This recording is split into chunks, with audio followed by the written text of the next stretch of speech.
जय श्री कृष्णा। राधे राधे। ओम नमो भगवते वासुदेवाय। आइए आज पुरुषोत्तम मास का 8वां अध्याय सुनते हैं। इसमें हम सुनेंगे द्रौपदी की कथा।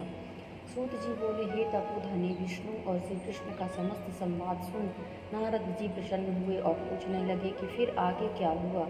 भक्त वत्सल श्री कृष्ण युधिष्ठिर एवं द्रौपदी को कृपा से देखते हुए अर्जुन से बोले, दुख में डूबे होने से तुमने तपोवन में आए पुरुषोत्तम मास का आदर किया है, यह मैं जानता हूँ, किंतु इस मास का महात्म भय से दुखित भीष्म द्रोण भी नहीं जान पाए और भय के द्वेष से तुमने भी नहीं जाना तथा वेद व्यास जी से प्राप्त विद्या आराधना में लगे रहे। मनुष्यों को प्रारब्ध अनुसार सदा भासता है, अतः प्रारब्ध भोग अवश्य भोगना चाहिए। मनुष्य प्रारब्ध से ही दुख सुख भय आनंद को प्राप्त है, अतः भाग्य पर सदा भरोसा करके रहो। हे महाराज, अब आपके दुख का दूसरा कारण कहता हूँ। इतिहास सहित इस कथा को सुनो। यह द्रौपदी पूर्व जन्म में महाभाग्यशाली श्रेष्ठ मेधावी ब्राह्मण की अकेली पुत्री थी। यह बड़ी चतुर थी, नीति में भी निपुण थी। माता पहले मर जाने से पिता ने पाला पोसा था। पड़ोसी सखियों का सुख देख पुत्र पौत्र की इच्छा करने लगी कि ऐसे मेरे भी सगुण भाग्य वाले भर्ता और सुख देने वाले श्रेष्ठ पुत्र किस तरह उत्पन्न हुए, ऐसा विचारा, परंतु प्रारब्ध ने तो पहले ही नाश कर दिया था।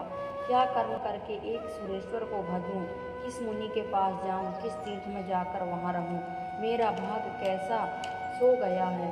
बड़े आश्चर्य की समस्या है कि मेरे भाग्य में मेरे पंडित पिता ने भी मेरे को विवाह योग्य होने पर भी मेरे सरीखे जोड़ी के वर को मुझे नहीं सौंपा।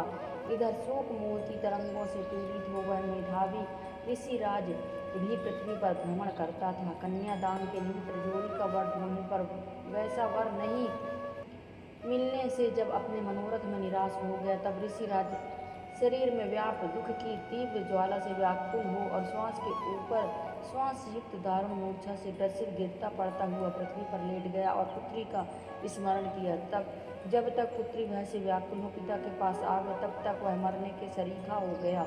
देव योग से अकस्मात कांपता हुआ वह हरि में मन लगाता हुआ श्री हरि पुरुषोत्तम भगवान को इस प्रकार स्मरण करने लगा, हे राजेश, हे राधा रमन, हे अति उग्र दावानल के समान पाप हरने वाले, हे मुरारे, हे दामोदर, हे दीनानाथ, तुम्हारे लिए मेरा बारंबार नमस्कार है। मेरी संसार रूपी समुद्र से रक्षा करो।